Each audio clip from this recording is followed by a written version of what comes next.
जब तक जीऊं मैं आका कोई गम न पास आए। रमजान को ऐसे गुजारो कि तुम्हें ये एहसास रहे कि शायद मेरी जिंदगी का ये आखिरी रमजान है। पता नहीं कि इस रमजान के गुजर जाने के बाद अगला साल जो रमजान आने वाला है वो मेरी जिंदगी में आएगा भी या उससे कबल मैं दुनिया से चला जाऊंगा। हम में कोई से नहीं जानता, लेकिन जो रमजान मिल चुका है उस रमजानुल मुबारक का एहतराम उस एतबार से आप करो। अल्लाह तबारक ताला ने कुरान में फरमाया कि तुम पर रोजे फर्ज किए गए हैं जैसे पहलों पर किए थे, ताकि तुम परहेजगार बन जाओ, ताकि तुम्हारे अंदर तकवा आ जाए। रमजान में सबसे ज्यादा जिस चीज का सामना आपको करना है वो कौन सी चीज है? भूख का सामना करना है। तकरीबन 12 से 14 घंटे का रोजा होता है, जिसमें आप सहरी से लेकर इफ्तार तक पानी का एक कतरा भी अपने हलक के अंदर नहीं डालते। दुनिया में और भी कुछ मज़ाहिब हैं जिनके यहाँ रोजे का तस्वुर पाया जाता है, फास्टिंग, उपवास, लेकिन उसकी शक्ल अलग अलग है। किसी के यहाँ है फ्रूट की इजाजत है, पकी हुई चीजें नहीं खा सकते। किसी के यहाँ है कि पानी पी सकते हैं, बाकी कुछ नहीं। तो रोजे की शक्ल जो है उन्होंने अपनी अलग अलग बनाई है। कुछ लोगों का ऐसा है कि जमीन से निकली हुई चीज नहीं खाएंगे, या फिर उसको हांडी पर पकाया गया हो तो वो नहीं खाएंगे। बाकी कुछ और चीजें दरख्त से मिली हुई ये सब खा करके रह सकते हैं। मेरे अजीजों, उस तरह का अगर रोजा रखना है तो साल भर भी हम रख लेंगे इंशाअल्लाह। लेकिन इस्लामी जो रोजे का कॉन्सेप्ट है, तस्वुर है, वो सहरी से लेकर इफ्तार तक दो बड़ी चीजों से बचने का नाम है। इंसान के लिए दो बड़ी चीजों से रुकना है। एक, खाने पीने से, ऐसा नहीं कि हराम चीजों से बचना है, बल्कि हलाल खाने की चीजों से भी बचना है। चावल, रोटी, गोश्त, सब्जी ये सब हलाल ही है आपके लिए, लेकिन हलाल से भी बचना है, हराम की तो बहुत दूर की बात है। दूसरी जो सबसे बड़ी चीज जिससे बचना है वो इंसान को अपनी शहवत पर कंट्रोल करना है। अपनी बीवी से, सोहबत से भी उसे बचना है। यहां पर भी वही मामला है। हराम ताल्लुक तो बहुत दूर की बात है, बीवी से सोहबत करना, बीवी से जिमा करना, उससे ताल्लुक कायम करना, ये तो हलाल है। लेकिन रोजे की हालत में उस हलाल चीज से भी बचना है। हराम का फिर कहां नंबर है? ये आपको इसलिए मैं बता रहा हूं कि खाना पीना भी हलाल था, जिमा करना भी हलाल था मर्द के लिए, आम दिनों में, आम रातों में। लेकिन रोजे की हालत में उन हलाल चीजों से जब बचने का हुक्म है तो फिर हराम चीजों से उसे कितनी दूर रहना चाहिए? दो बड़ी चीजों से बचाया जाता है, और ये दो चीजें इंसान की रोज की जरूरियात में आ जाती हैं। चले, खाना पीना तो ये रोज की जरूरत है, लेकिन उसके जिस्मानी सुकून जिसमें रखा गया है, औरत से ताल्लुक, गाहे बगाहे इसकी भी उसे जरूरत है। तो खाने पीने से और जिमा से जो रोका गया वो एक लिमिटेड टाइम है। ऐसा नहीं कि पूरे रमजान में ही मना कर दिया गया, बल्कि अल्लाह ताला ने रात को औरतें तुम्हारे लिए हलाल रखा, जैसे दूसरे दिनों में हलाल है। इफ्तारी के बाद से लेकर सहरी तक जो तुम्हारा टाइम है, खा पी सकते हो, इसी तरह जिमा भी कर सकते हो। रमजानुल मुबारक के दिनों को क्यों इन तमाम चीजों से दूर रखा गया? ये बड़ी बात है मेरे अजीजों। भूख इंसान के लिए एक ऐसा चैलेंज है। अल्लाह के रसूल सल्लल्लाहु ताला अलैहि वसल्लम ने फरमाया, बसा औकात भूख आदमी को काफिर बना देती है। फ़क्र व फाक़े और इस तरह की गुर्बत से अल्लाह के रसूल सल्लल्लाहु अलैहि वसल्लम पनाह मांगते और फरमाते कि हद से ज्यादा गुर्बत आदमी को कभी कभार कुफ्र की तरफ ले जाती है, बंदा नाशुक्रा हो जाता है, भीख मांगने की आदतें आ जाती हैं, या चोरी डकैती की कोशिशें करने लग जाता है। आज दुनिया में बहुत सारे ऐसे क्राइम हैं, उन क्राइम के पीछे अगर आप वजह ढूंढेंगे कि इसका रीजन क्या है, तो उनका पेट है जो उनको क्राइम करा रहा है, उनकी भूख है जो उनको ये तमाम चीजों पर ले आती है। कुछ औरतें अपने जिस्मों के कारोबार में मसरूफ हैं, उन्होंने अपना जिस्म दे दिया, वो मर्दों के नजर कर दी और अपना जिस्म एक रात के लिए बेचती हैं। तो उनका इसके पीछे रीजन क्या था? तो अक्सर में तो ये समझ में आता है कि उनकी भूख, उनके पेट की जरूरत शहवत से करने वाले कम होंगे, लेकिन अक्सरियत जिन्होंने इस रास्ते को इख्तियार किया, घर की गुर्बत, चंद पैसे आ जाएं, घर संवर जाए, इन तमाम ख्वाहिशात ने उनको इस रास्ते पर लगा दिया। बहुत सारे चोर हैं, बहुत सारे डकैत हैं, उन्होंने चोरी का रास्ता इख्तियार क्यों किया? ये गुर्बत उनको वहां पर ले आई। और एक बार आदमी करने के बाद फिर मालदार हो भी जाए तो फिर वो अपनी पुरानी खसलत छोड़ता नहीं।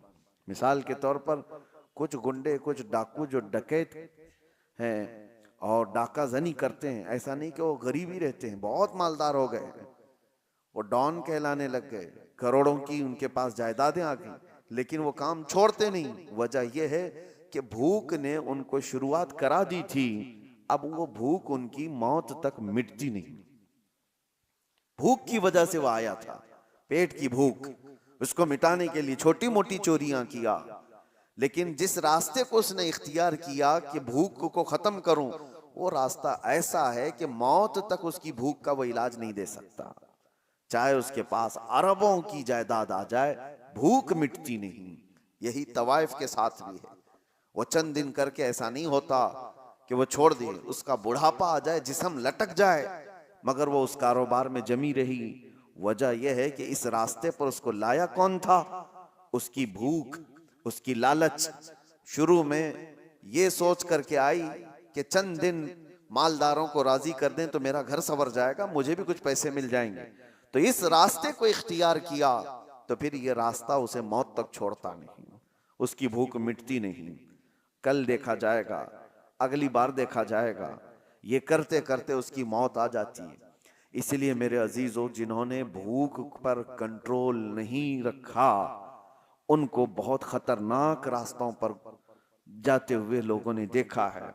और रमजानुल मुबारक इसी रिहर्सल के लिए तुम्हें लाया जाता है। जिंदगी में कभी भूखा रहने की नौबत आ गई तो तुम एक महीना ऐसी प्रैक्टिस कर लो, इतना अल्लाह ताला की तरफ से दिया हुआ भूख को बर्दाश्त करने की ताकत पैदा करो। देखो आज रमजान में आप भी भूखे हैं, सुबह से लेकर शाम तक, एक दिन नहीं, 2 दिन नहीं, 3 दिन नहीं, 25 दिन तक, 30 दिन तक भी भूखे रहते हैं दिन में। लेकिन क्या बताओ मुझे, रमजान की ये भूख तुम्हें अय्याशियों की तरफ ले जाती है? क्या ये भूख से बेकाबू होकर तुम भी गलत रास्ते को इख्तियार कर लेते हो?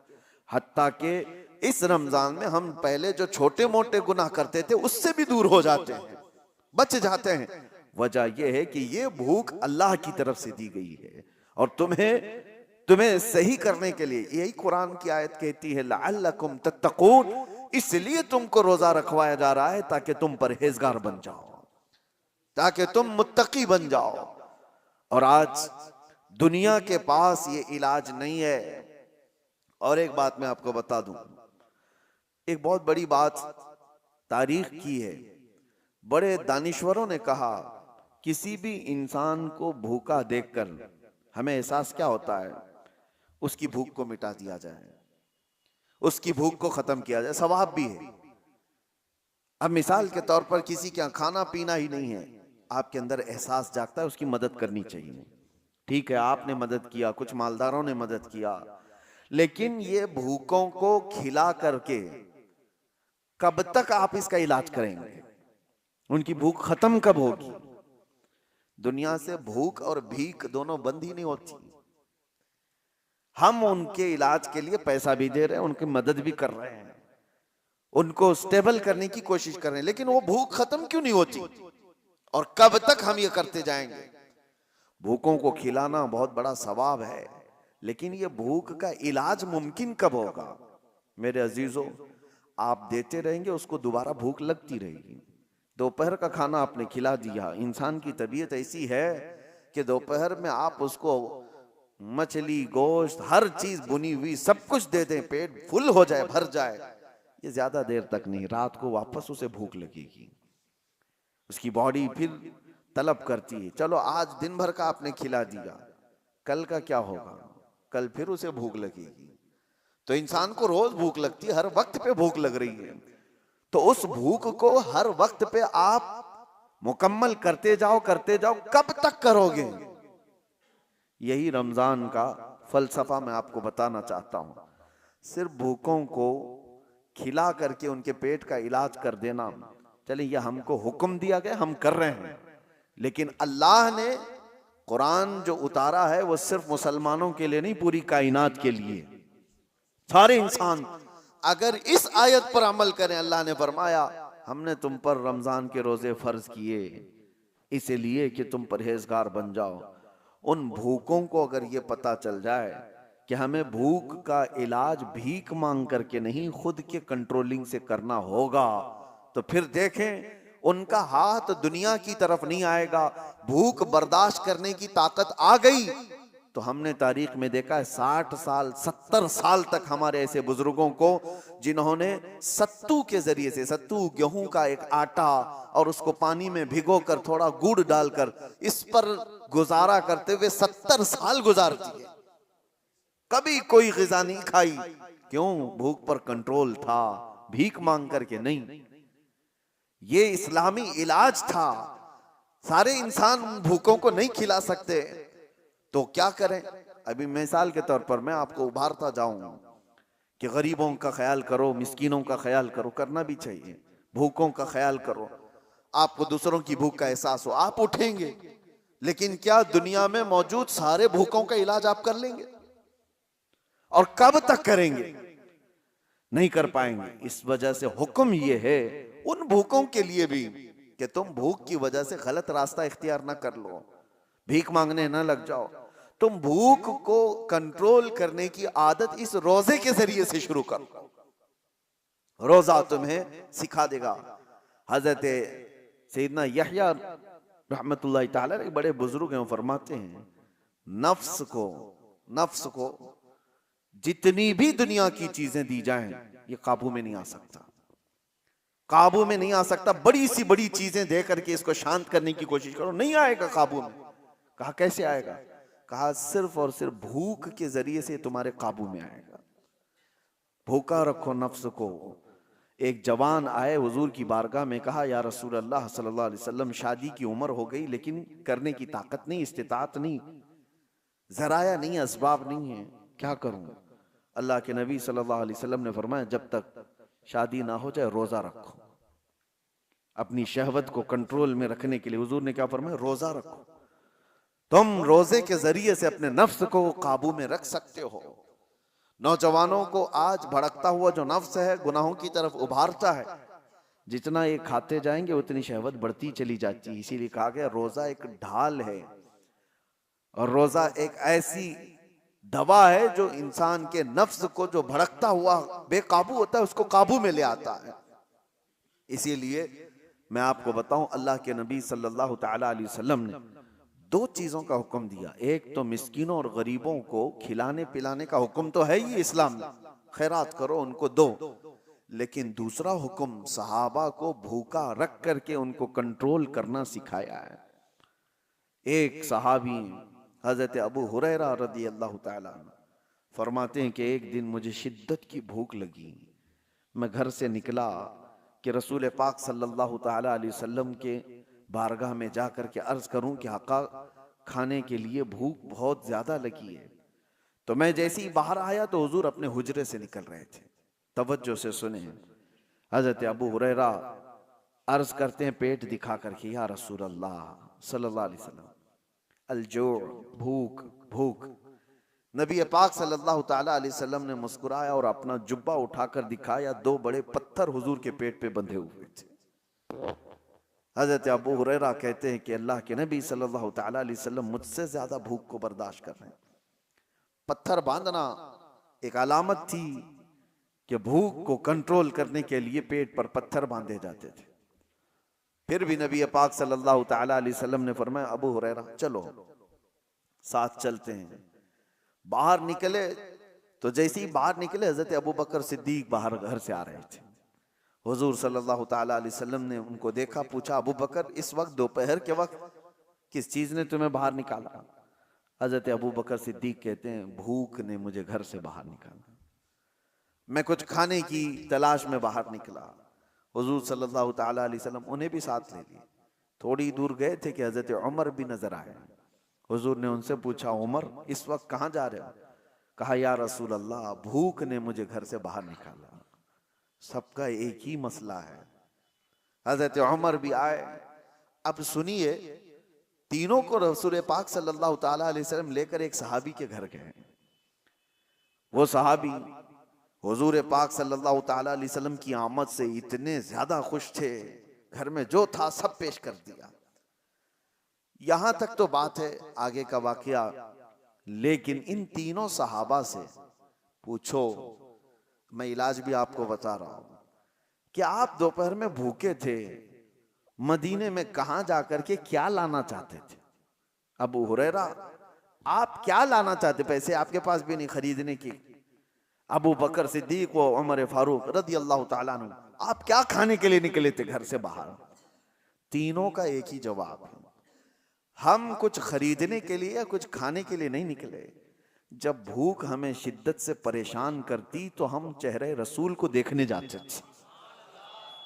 मेरे आका सल्लल्लाहु अलैहि वसल्लम के चेहरे जमाले जहां आरा को देखते, सहाबा का अकीदा था कि जैसी भी भूख हो खत्म हो जाती है। यह है भूख का इलाज। ये आशिकों की बात है। काश हमारी आंखों में वो जमाले मुस्तफा बस जाए। जब दुनिया हमें इस तरह भूख से परेशान करे तो वो तस्वीर यार सामने आ जाए और फिर हुजूर पाक सल्लल्लाहु अलैहि वसल्लम के उस जमाल में मह होकर के हम सारी भूख भूल जाएं। और हुआ है तारीख में ऐसे। अजीजा निगरामी, ये बातें मैं आपके सामने इसलिए कह रहा हूं, वो सिद्दीक अकबर, वो फारूक आजम जिनके नामों में इतनी तासीर है आज कि आज भी बड़ी बड़ी हुकूमतें कांपती हैं उनके दौरे हुकूमत को सुन करके। कैसर और किसरा लर्जा बरंदाम थे उमर इब्ने खत्ताब के नाम से, लेकिन उनका हाल ये है कि वो कहते हैं भूख ने मुझे घर से बाहर निकाला। अल्लाह के रसूल सल्लल्लाहु अलैहि वसल्लम के सबसे करीबी सहाबा हैं, वो भूखे रह करके रिहर्सल कर रहे थे कि भूख पर कंट्रोल हासिल करो। आज हमारे पास सब कुछ है और कुछ मालदार लोगों को जैसी माल की चर्बी आती है उनको लगता है रोजा रखना तो गरीबों का काम है, हमको अल्लाह ने किस चीज की कमी दी। कुछ मालदार ये सोचते हैं कि माल जिसके पास कम है वो रोजे रखे, हमारे पास थोड़ी ना कुछ कमी है। दौलत की ठाट बाट सब कुछ है। अगर तुम दौलत को कंपेयर करना चाहो तो उस्मान गनी के कदम तक भी नहीं पहुंच सकते, लेकिन उन्होंने भी भूखा। ये रमजान की बात नहीं कर रहा हूं जो सहाबा की, आम दिनों की बात कर रहा हूं, आम दिनों की बात। हजरत उस्मान गनी रदी अल्लाह ताला अन्हु का हाल तो ये था, मियाँ उनके माल से तुम्हारा क्या कंपैरिजन। एक जंग में, जंग तबूक के मौके पर उन्होंने जो सदका दिया था, खैरात किया था, जानते हो आज के जमाने में उस खैरात की वैल्यूएशन कर ली जाए ना, 116 करोड़ रुपए बनते हैं आज के। वो हजरत उस्मान गनी ने एक ही जंग में दान कर दिए थे। वो खैरात करते थे तो 116 करोड़ आज की कीमत बनती है कोई खैरात करने वाला? और जाहिर सी बात है पूरा माल नहीं, अपने माल का थोड़ा सा हिस्सा उन्होंने खैरात किया था। तो माल कितना था उनके पास उस जमाने में? और यही वजह है कि हजरत उस्मान गनी रज़ियल्लाहु ताला अन्हु का माल आज भी मदीने में मौजूद है, आज भी है। उनके नाम की होटल्स हैं, उनके ही खाते में जाती हैं। मदीने तैयबा की म्युनिसिपैलिटी का खर्चा हजरत उस्मान गनी के माल से पूरा किया जाता है। आज उनका माल खत्म नहीं हुआ, आज भी मौजूद है वक्फे उस्मान। मैं ये कह रहा हूं इतने बड़े मालदार इतना कुछ उनके पास था, लेकिन जिंदगी गुजारने के लिए उन्होंने भी भूख को इख्तियार किया है, भूख को इख्तियार किया। एक बार तो ऐसा हुआ कि एक सहाबी हुजूर के पास आए, कहा या रसूल अल्लाह सल्लल्लाहु अलैहि वसल्लम, शादी के लिए माल कुछ खरीदने की मुझे जरूरत है, सामान खरीदने की, कुछ माल चाहिए। हुजूर ने कहा कि जाओ उस्मान के पास अपनी शादी के अखराजात के पैसे ले लो, कहना कि मैंने भेजा है। वो साहबी आए हजरत उस्मान गनी के घर पर, तो अभी वो दरवाजे पर पहुंचे थे, हजरत उस्मान की गरजदार आवाज आ रही थी अंदर से। ये साहबी ठिठक कर खड़े हो गए, सुना कि डांट रहे हैं वो किसी को, वो अपने खादिम को डांट रहे थे, अपने गुलाम को डांट रहे थे हजरत उस्मान गनी।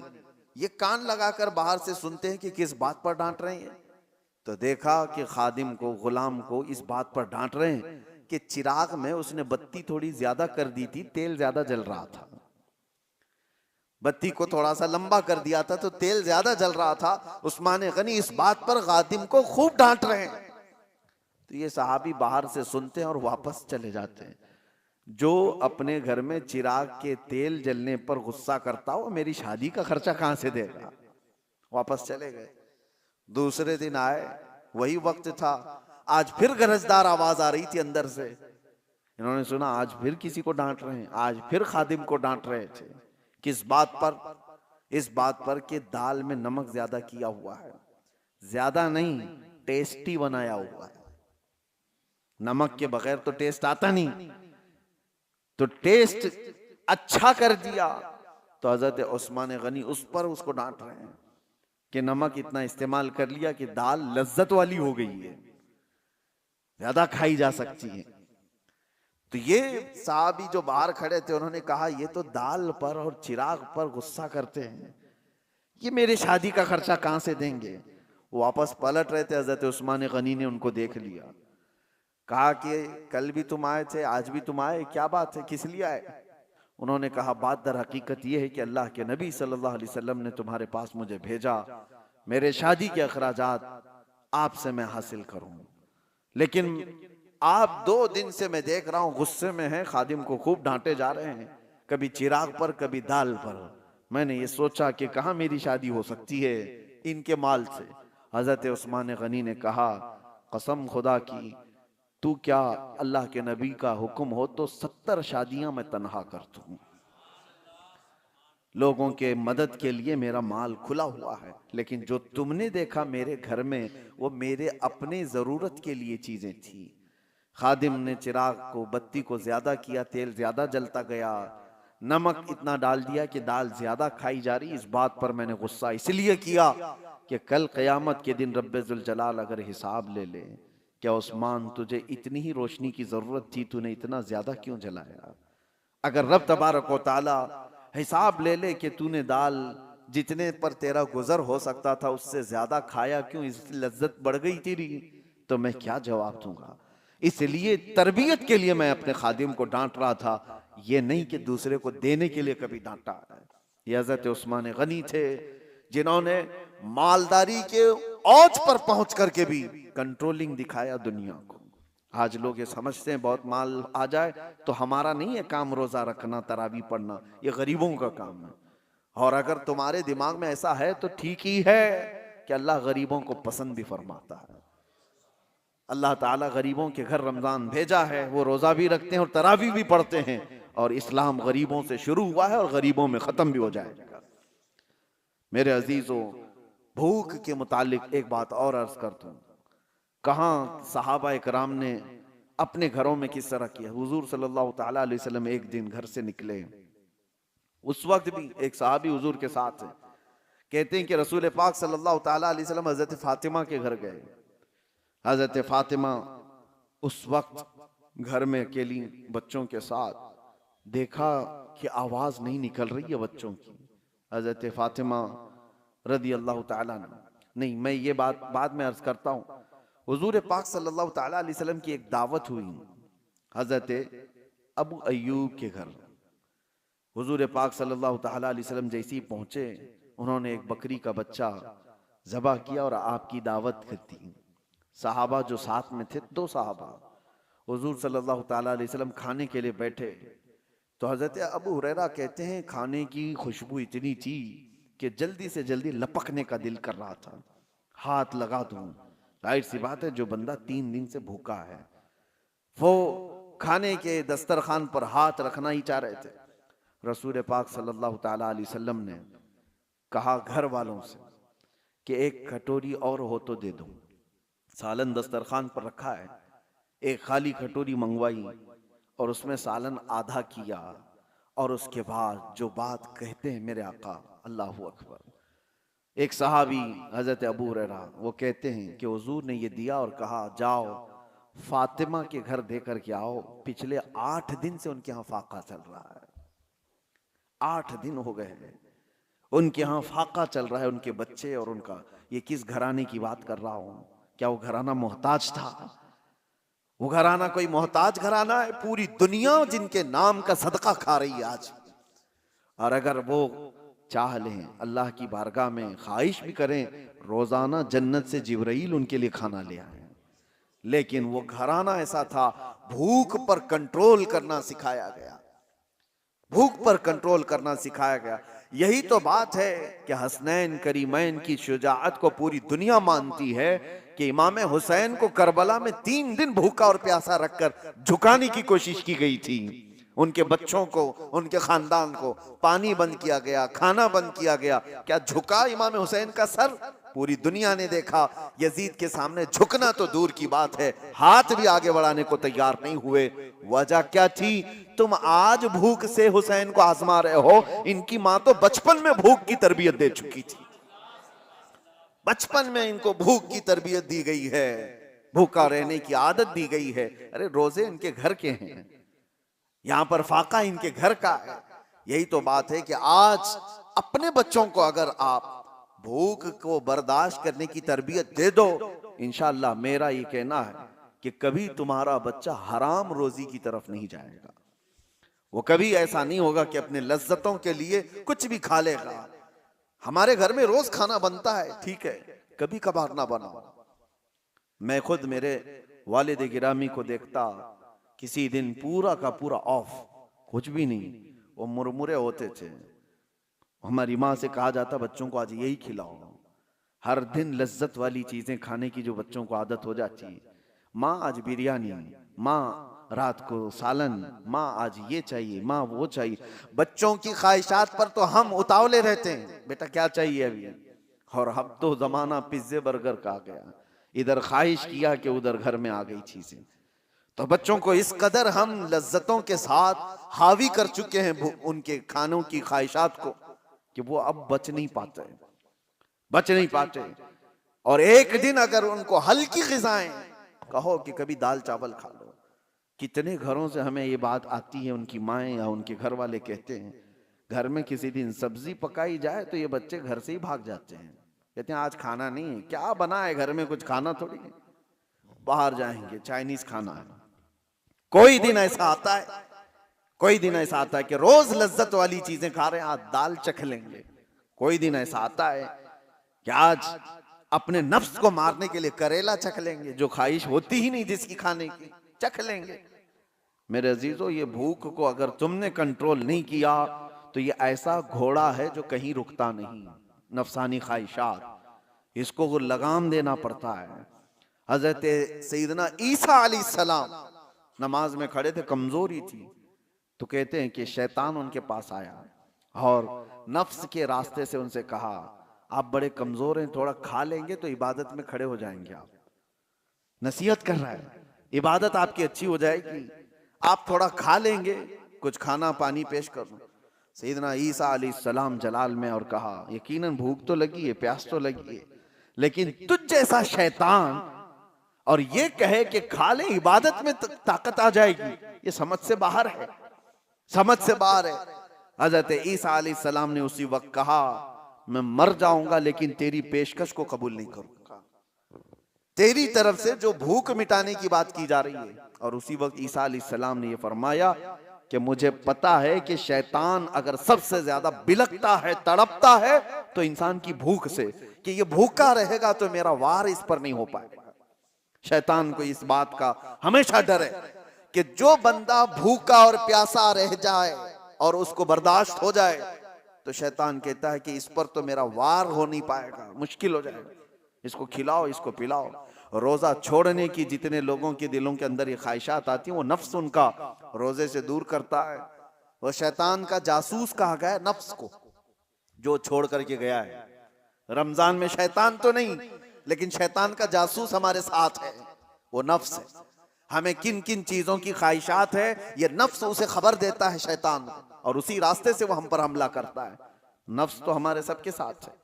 ये तुम्हें अंदर से ये कहेगा कि भूखे रहने से कमजोरी आ जाएगी, फला हो जाएगा, ये हो जाएगा, और खाओ, पेट को भरते जाओ, और नफ्स जब मोटा हो जाए शैतान इस पर हावी हो जाए। इसलिए मेरे अजीजों, और बहुत सारी मिसालें ऐसी हैं कि भूख ने इंसान को काबू में करने की आदत अगर किसी इंसान के अंदर आ गई तो वो वक्त का वली बन जाएगा। अल्लाह के औलिया इकराम की पूरी तारीख आप देखो, उनके यहाँ जो तरबियत दी जाती है, सबसे पहले भूखा रहने की तरबियत दी जाती है, भूखा रहने। इसलिए मुझे एक बात याद आती है, मारहरा मुतहरा में हजरत सैयद आले रसूल अहमदी मारहरवी रदी अल्लाह ताला, आला हजरत के पीरो मुर्शिद हैं। वो बड़े सादात का खानदान, हुजूर सैयद आले रसूल अहमदी मारहरवी खातिमुल अकाबिर रहमतुल्लाह ताला अलैह, आपकी बारगाह में एक मौलाना साहब आए और उन्होंने कहा कि हुजूर आप यहाँ खिलाफत मुझे लेनी है। लोग खिलाफत के चक्कर में भागते रहते हैं, आज तो आम है, कहीं से भी मिल जाएगी चलते फिरते। लेकिन वो औलिया कामिलीन, उनके यहाँ मौलाना साहब ने कहा कि हुजूर आपसे बैत हूं, खिलाफत चाहिए। तो हजरत खातिमुल अकाबिर ने कहा आज तो आए यहाँ आप रात में, खाना खाइए, आराम कीजिए, कल देखेंगे, बात करेंगे।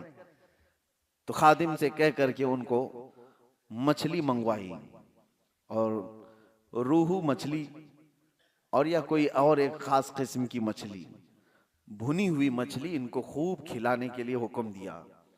हजरत ने उनको खूब खिलाया, लेकिन खादिम से कहा था पानी मत देना, मछली पेट भर करके खिलाओ। उनको खूब मछली परोसी गई, और जैसी वो शिकम सैर हो गए, खादिम ने कहा आता हूं, और दरवाजा बंद करके चला गया।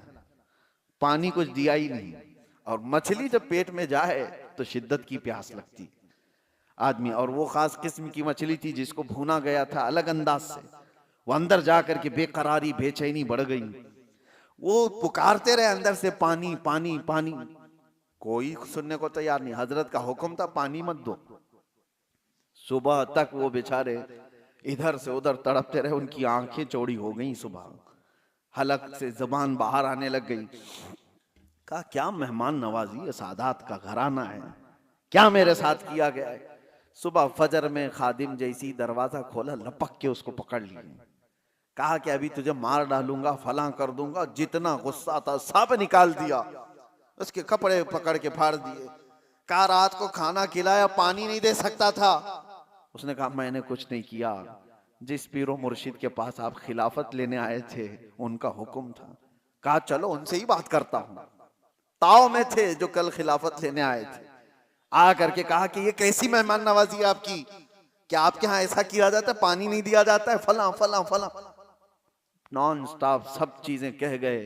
हजरत खातिमुल अकाबिर ने कहा पानी दे दो, पानी दो, और उसके बाद इनको नजराना देकर रुखसत करो। पानी देकर उनको सब ठंडा किया गया। तो फिर उन्होंने कहा हजरत आपने कहा था कल रात में, क्या आज रात खाना खाकर सो लो, कल खिलाफत की बात करेंगे। आपने कहा जो अपनी प्यास बर्दाश्त नहीं कर सकता वो अपनी खिलाफत के बोझ को कहां उठा सकता है। एक रात की प्यास नहीं बर्दाश्त कर सकता, वो इतनी बड़ी जिम्मेदारी को कहां उठा सकता है। जाओ अभी तुम्हारी तरबियत की जरूरत है। यह औलिया कामिलीन, सूफिया कामिलीन का तरीका रहा है कि अपने मुरीदीन को पहले भूख से वो आजमाते थे और उनको रिहर्सल करवाते थे कि कंट्रोल करना सीखो, भूख और प्यास इंसान को बेकाबू करती है।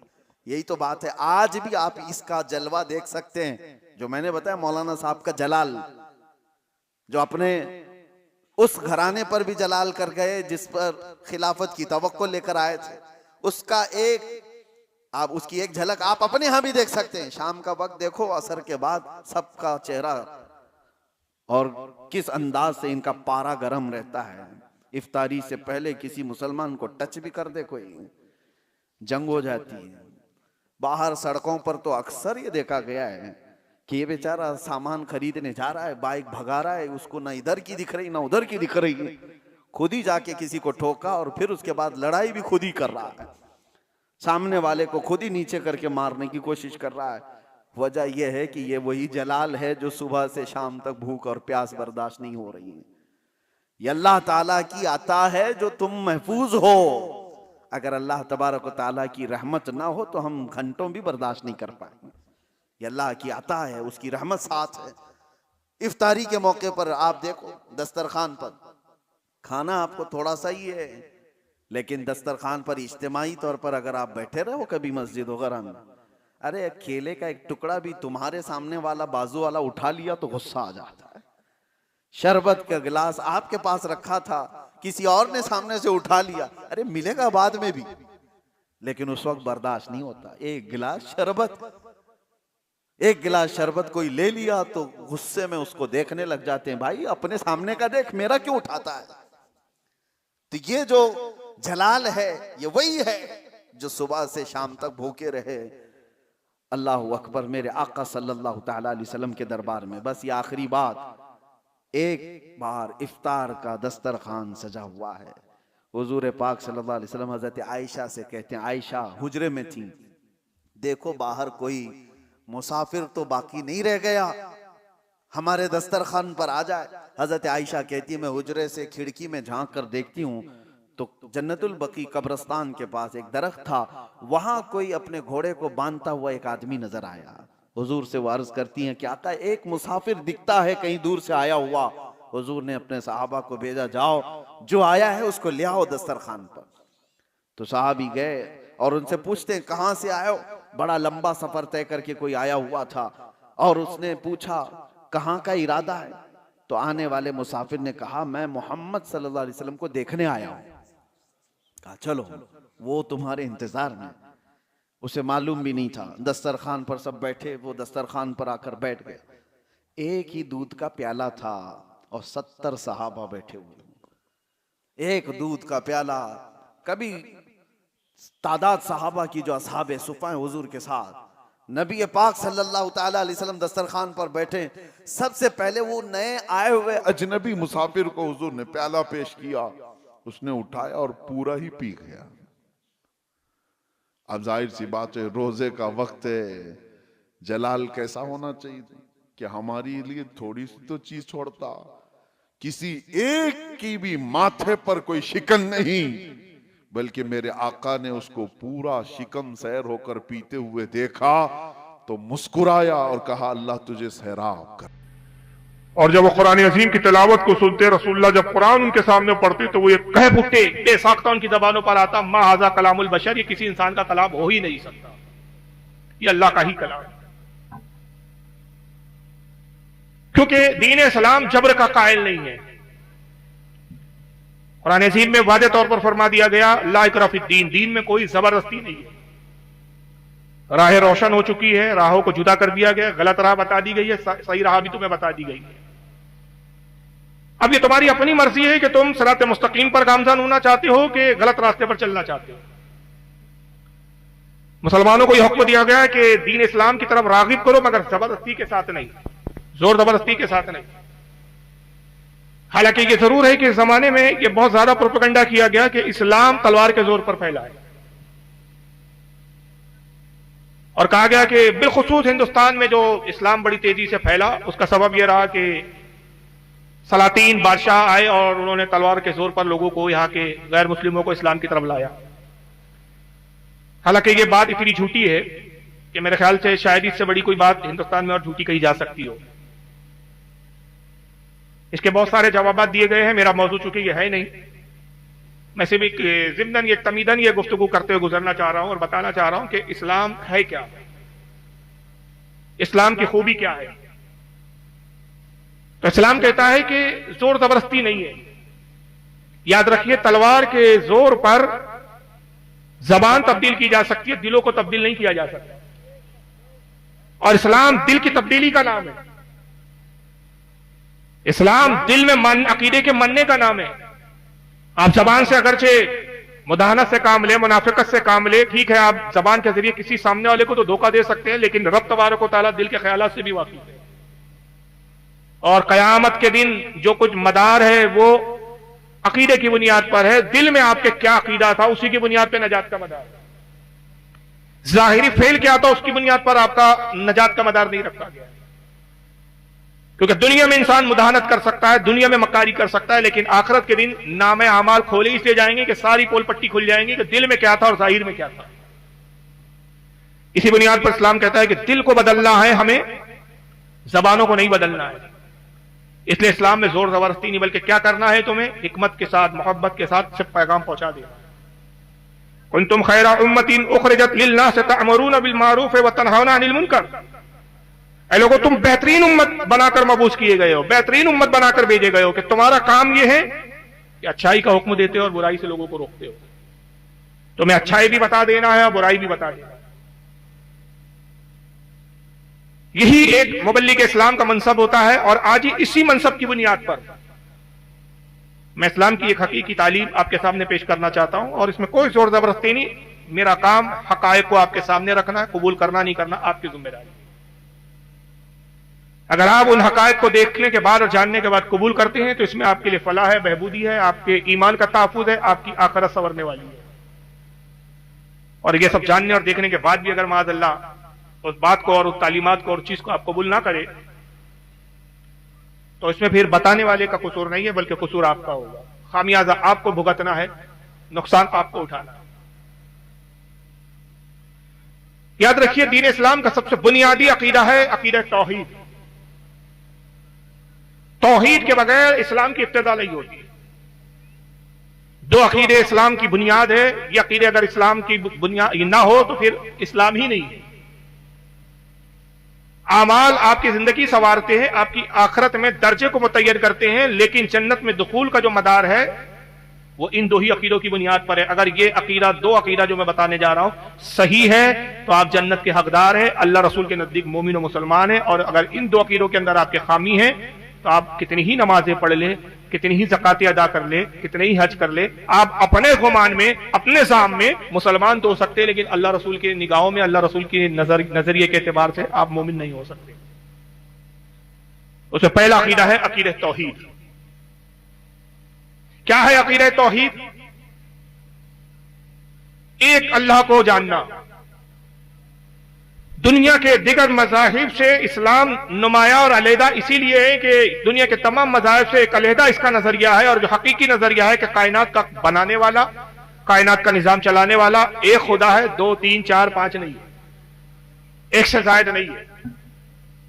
और इस्लाम के अलावा जितने मज़ाहिब है सब एक खुदा के कायल नहीं। कुछ मज़ाहिब ऐसे थे जो इब्तिदा में एक खुदा के कायल थे, लेकिन उनके अंदर भी शिर्क दाखिल हुआ और शिर्क दुखूल ने माज़अल्लाह उन्हें भी एक खुदा से हटाकर कई खुदाओं का कायल बना दिया। अगर आप यहूदी मजहब को ले, हालांकि अहले किताब है, किताब भेजी गई, पैगंबर नाजिल हुए इनके दरमियान, मूसा अलैहिस्सलाम आए इस कौम में, सबसे ज्यादा अंबिया इकराम इसी कौम में आए। बनी इसराइल भी कहा जाता है, कौम यहूद भी कहा जाता है, ज्यूज भी कहा जाता है अंग्रेजी में जिनको। और आज इस कौम का सबसे बड़ा मरकज इजराइल है। तशद्दुद और जुल्म का नाम बन के रह गया, एक जुल्म का सिंबल हो गया इस वक्त इसराइल। इन्हें भी यही पैगाम दिया गया था कि एक खुदा की इबादत करो, कायनात का, मखलूक का, सबका खालिक व मालिक एक है। लेकिन एक अरसे तक ये इस अकीदे पे कायम रहे और फिर इनके यहां भी शिर्क दाखिल हुआ। और शिर्क ये है कि एक खुदा से ज्यादा खुदा का तस्वुर रखना। ये शिर्क लफ्ज जो आप सुनते हैं ये अरबी जबान का लफ्ज है, इसी को अंग्रेजी में हम कहते हैं पार्टनरशिप। इशराक से बना है, शरकत से बना है ये शिर्क। बिजनेस में पार्टनरशिप करते हैं ना भाई, 50-50% के हम पार्टनर है, उसी को अरबी में कहा जाता है शिर्क, शिर्क, इशराक, शरकत। इस कारोबार में आप और मैं शरीक है, इस कारोबार में आपने और हमने एक शिर्क किया है कि आप हम दोनों नफा और नुकसान के आधा आधे मालिक है।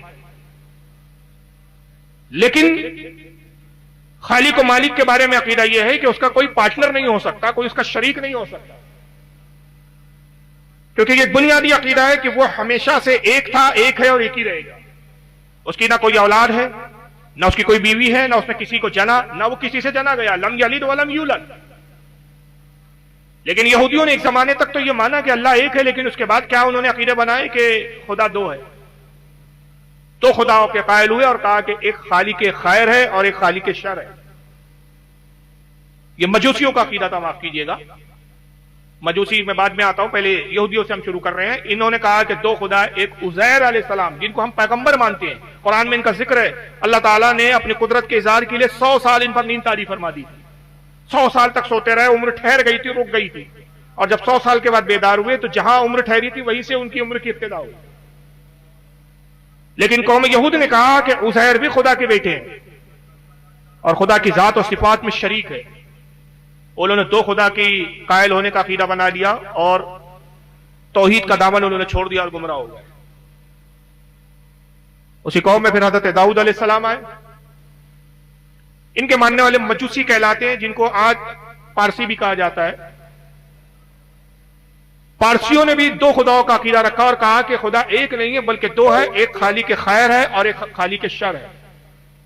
दुनिया में जो कुछ बुराई होती है, दुनिया में जो कुछ भी खराबियां हैं, सारी खराबियों का पैदा करने वाला, सारी खराबियों के मामलात को देखने वाला खालिक शर है।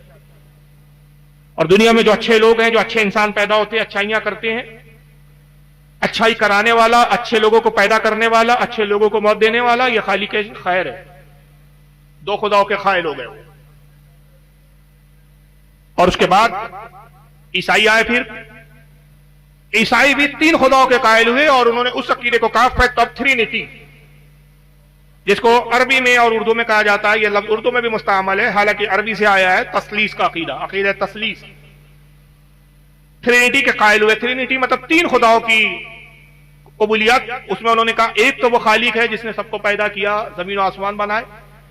फिर उसने अपनी मदद के लिए रूह कुद्स को भी पैदा किया। रूह कुद्स यानी फरिश्ता, जिसको हम कहते हैं जिब्रील अलैहिस्सलाम कहते हैं फरिश्ता, वो कहते हैं नहीं, जिब्रील सिर्फ फरिश्ता नहीं है बल्कि ये खुदा की जात में शरीक है, ये भी खुदा है, क्योंकि ये अल्लाह के कामों में अल्लाह का मददगार है माअज़ल्लाह। और कहा तीसरा खुदा जो है वो अल्लाह ने एक बेटा जना पाक मरियम के जरिए। मरियम खुदा की बीवी है और खुदा मरियम से करीब हुआ और उससे फिर एक बेटा जना गया, वो ईसा मसीह है, ईसा अलैहिस्सलाम है। और फिर इस्लाम जब आया, मोहम्मद सल्लल्लाहु अलैहि वसल्लम ने तालीम दी कि हर नबी ने यही कहा कि अल्लाह एक है और अल्लाह के नजदीक जो दीन है वो यही है, इन्न दीन इंदल्लाहिल इस्लाम। अगर अल्लाह के नजदीक कोई दीन है तो वो पसंदीदा दीन इस्लाम है। और इस्लाम का बुनियादी अकीदा यह है कि अल्लाह हमेशा से एक था, एक है और एक ही रहेगा। ना वो दो था, ना तीन थे और ना तीन से ज्यादा हो सकते हैं। ये तो वो कौमें थी जो किताब दी गई, जिनमें पैगंबर भेजे गए, मगर बावजूद इसके कि पैगंबर को पाया, किताबें पाई, फिर भी शिर्क के अंदर दाखिल हो गए। और रहे वो लोग कि जहां पैगंबर नहीं आए या पैगंबर आए भी तो वो फिर पैगंबर को छोड़कर उन्होंने माज़अल्लाह दूसरे माबूदों को तलाश लिया, अपने ज़हन और फिक्र से माबूदों को बनाया और उसकी प्रस्टिश की। तो वहां फिर खुदाओं की तादाद की कोई लिमिट नहीं है। वहां खुदाओं का भी तस्वुर यह है कि जिससे वो फायदा पाते हैं उसे भी खुदा समझते हैं, जिससे नुकसान पाते हैं उसे भी खुदा समझते हैं। हर वो शय उनके नजदीक काबिल ताजीम और काबिल इज्जत और पूजा और इबादत के लायक है, सजदे के लायक है, जिससे वो फायदा पाते हैं, जिससे फायदा महसूस करे। और हर उस चीज के भी सामने वो झुकते हैं और उसको माबूद मानते हैं जिससे उन्हें अंदेशा होता है कि ये चीज हमें नुकसान पहुंचा सकती है। गोया दूसरे लफ्जों में यह कहा जा सकता है कि यहां आबिद कम है, ऐसे मज़ाहिब है जहां आबिद कम है, माबूद ज्यादा है। और नाम लेने की जरूरत नहीं है, आप समझते हैं कि इस तरह की कौन सी कौम है कि जिनके यहां खुदाओं की तादाद की कोई इंतहा नहीं है, कोई लिमिट नहीं है। हर शय को खुदा समझ रखा है, चाहे दरख्त हो, पहाड़ हो, पानी हो, जानवर हो, नबातात हो, मिट्टी हो, हर शय में खुदा नजर आता है। इस्लाम एक ऐसा मजहब है जो एक खुदा की बात करता है और कहता है कि एक खुदा के अलावा अगर आप और खुदा तस्लीम करते हो तो इससे बड़ा कोई रुए जमीन पर गुनाह हो ही नहीं सकता। और रब तबारक व तआला वो शिर्क से डराया और यहां तक फरमाया कि हर गुनाह मैं माफ कर सकता हूं। कादिर मुतलक हूं, अगर मैं अपना फजल चाहूं, अपना फजल करम कर दूं तुम पर, तो अपने फजल करम और अपने इनायतों से मैं तुम्हारे हर गुनाह को बख्श दूंगा। लेकिन शिर्क एक ऐसा गुनाह है कि जिसे मैं कभी माफ नहीं करूंगा, शिर्क कभी माफ नहीं होगा।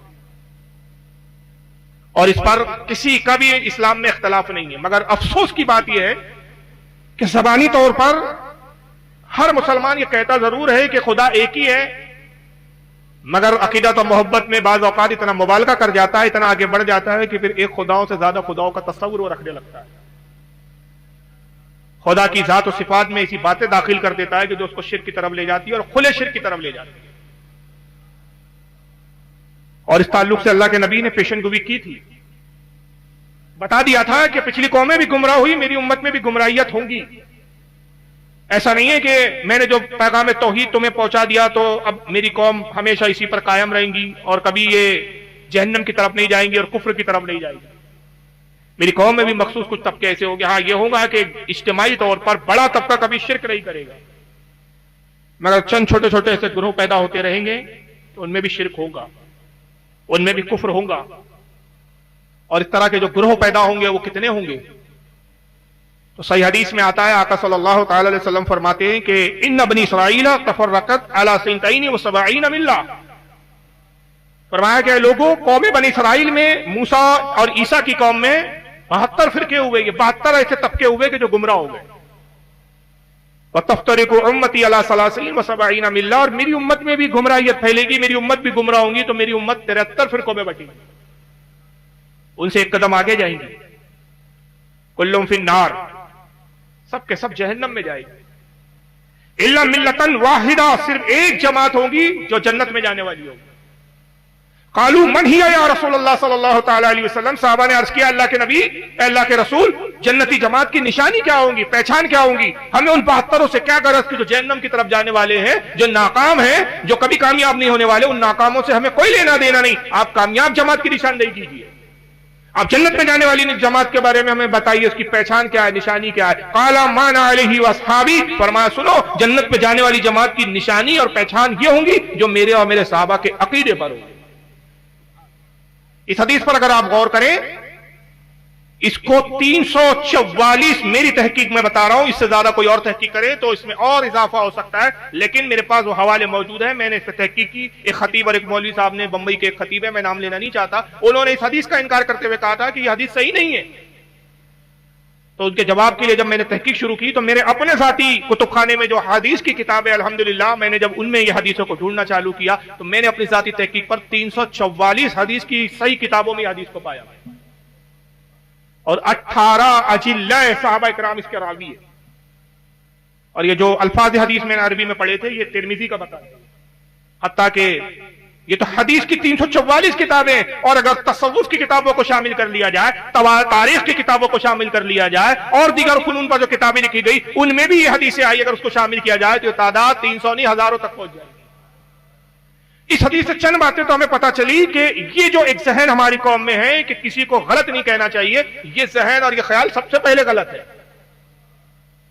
ये रसूलुल्लाह के फरमान के खिलाफ है, तो क्या आका कह रहे हैं कि सब सही नहीं हो सकते, मेरी उम्मत में 73 फिरके होंगे।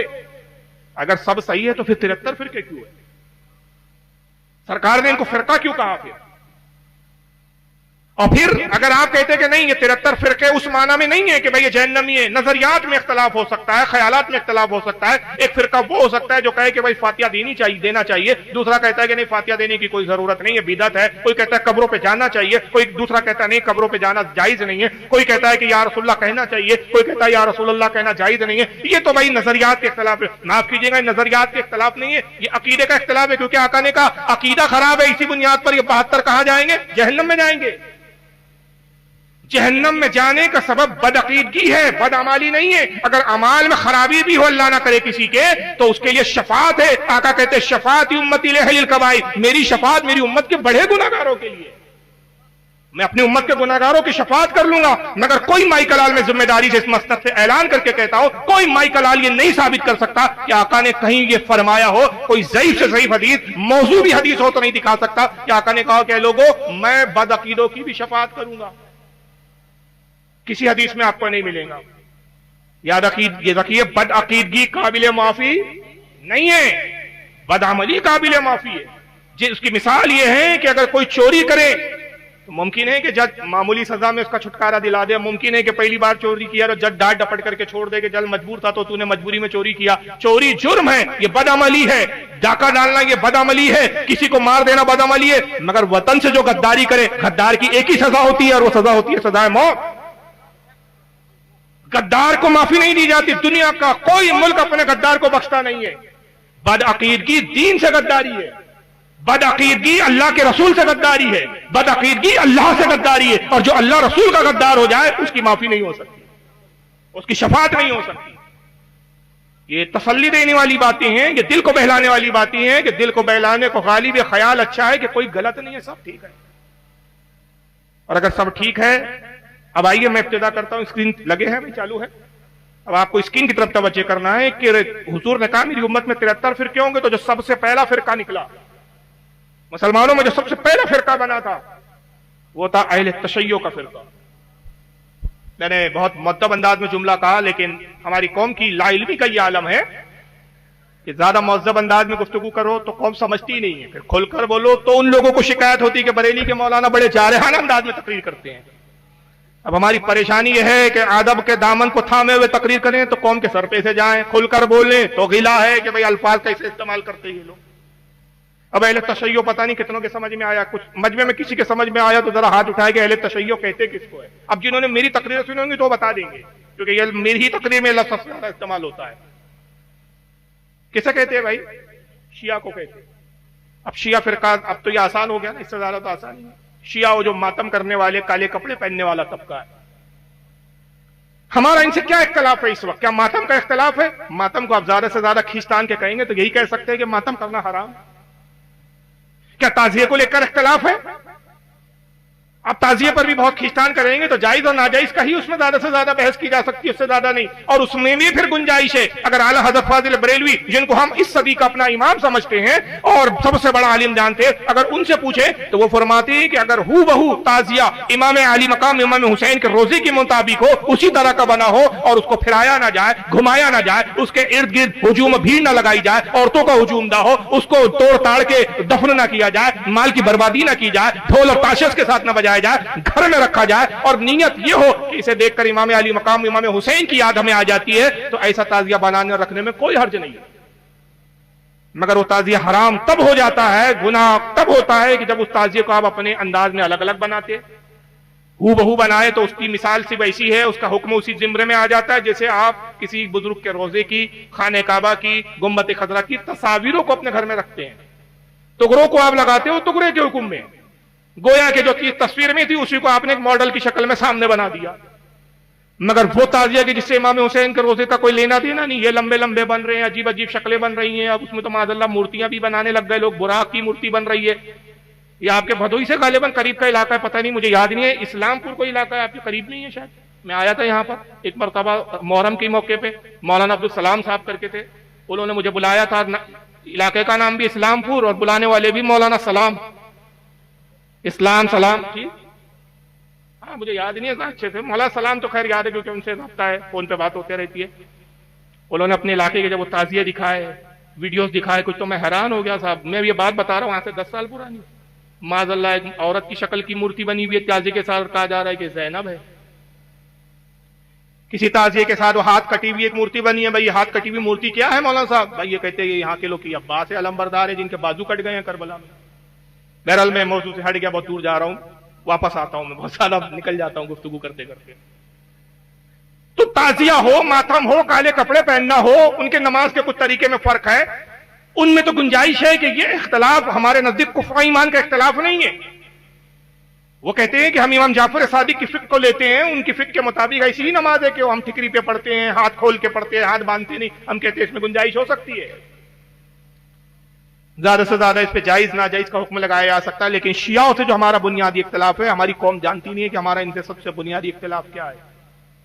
एक इख्तलाफ तो यह है कि ये सहाबा के गुस्ताख है, मादल्ला सहाबा कराम को काफिर कहते हैं। और मैं इनसे इब्तिदा इसलिए भी कर रहा हूं कि आपके यूपी में खुसूसन इस वक्त एक ऐसा भी हमारे अहले सुन्नत में फिरका पैदा हो चुका है, गालिबन अभी 73 में ही शामिल होने वाला है, बड़ी तेजी से 73 में बनना चाहता है और अपने आप को ये मौलाई फिरका कह रहा है। अकीदे पूरे शिया वाले बना रखे हैं, बस काले कपड़े पहनना बाकी रह गया और मातम करना बाकी रह गया, बाकी तो सारी चीजें इन्होंने अडॉप्ट कर ली है। आज मैं बताना चाहता हूं, इब्तिदा यहां से करना चाहता हूं, अगरचे हो सकता है कि आपके इलाके में ये लोग ना हो, मगर बताना जरूरी है। उसकी दो वजह है, पहले कि आप जाने तो अगर ये आ जाए तो आप इनसे आगाह रहें। खतरा आने से पहले ही खतरे को अगर निशानदेही कर ली जाए तो आदमी बचता है खतरे से। अभी मजाक बन रहा है ना हमारे मोदी जी का।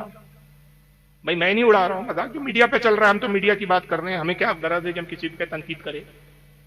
कि मोदी जी ने ऐलान तो कर दिया कि साहब पाकिस्तान को हम पानी के कतरे कतरे के लिए तरसा देंगे, लेकिन खुद ही मीडिया पे जो पढ़े लिखे लोग, उस फील्ड के जानने वाले, सियासत के माहिरीन आके कह रहे हैं कि भाई ऐलान तो कर दिया, लेकिन रोकोगे कैसे उस नदी को? उसके लिए आपने कुछ बांधा है, बांध बांधा है? अगर आज बांध उसका काम चालू करेंगे तो कम से कम 15 साल लगेंगे। तो खतरा जिस चीज का हो, जो चीज करना हो, उसकी बुनियाद पहले रखना पड़ता है। ऐसा नहीं कि खतरा है तो फिर जब हम तैयार होंगे। अक्लमंद आदमी वो होता है कि जो खतरे से पहले तैयार हो। अगर खतरे आने से पहले तैयारी होती तो 28 लोग जो मारे गए वो मारे नहीं जाते कश्मीर में। तैयारी नहीं थी इसलिए मारे गए।